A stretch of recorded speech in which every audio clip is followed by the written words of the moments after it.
Marami ang lumag sa kahirapan at ang hustisya ay para lang sa mayaman. Habang may tatsulok at sila ang nasa tuktok. Alin ang masarap? Ano? Hindi ko alam ang tawag dyan.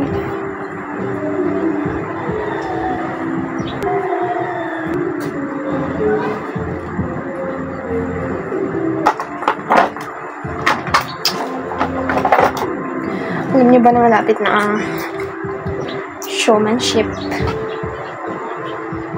Malapit na ang showmanship. Alam niyo bang gagawin namin doon? As a person na mahihain, as a person na introvert, as a person na ayaw na tinitignan ng tao, pero gusto ko ito pinapanood niyo ako. Pero alam niyo ba gagawin namin doon? Sasayaw muna bago mag-napkin folding. Pambihira. Tapos within 2 minutes, mas inaalala ko pa talaga yung sasayawin ko, ha? Okay, ito nga pala S from BLK. Nalilimog na yung mascara. Oil siya ba? So, nababad ko lang siya ng konti bago ko pahida ng may sawa.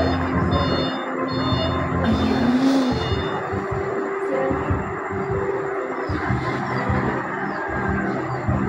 So, ayan guys.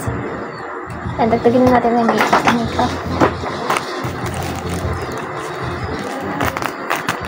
This one. Ayan. Ito. Diba? Diba? Kailangan ko talaga mag-makeup. Kailangan ko talaga. Yayaman talaga kapakalimag ko. Kasi dumadami yung pamangkin ko eh. So, ibig sabihin niya, yayaman talaga ako. Kasi rich tita tayo ba eh. Ayan, kita mo yan. Ayan. Ayan. Ayan. So, mahaba-haba to. Hindi kayo. Dati kasi hindi ganito yung ginagawa ko. So, bigla tayong masyadong inggitera. Sobrang excited mag-try ng makeup. Hindi agad inunang skincare. So, nagkaroon tayo ng, ewan kung kita pa yan. Pero grabe yung breakouts ka na. So, ang una ko pa-try ay hairline. Hindi ko naman alam na hindi pala siya friendly.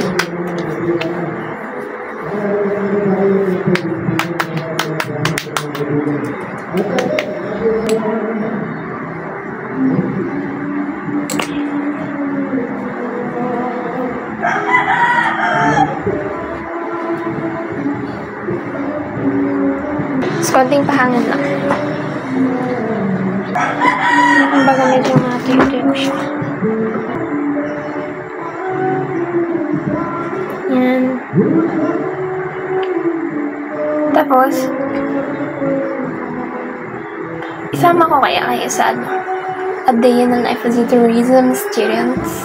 Pwede ba?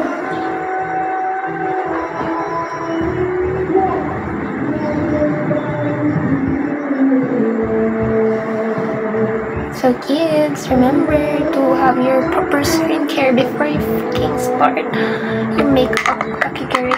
Kakikirihan. So ang gagawin natin ngayong araw is mag-review tayo and magre-review.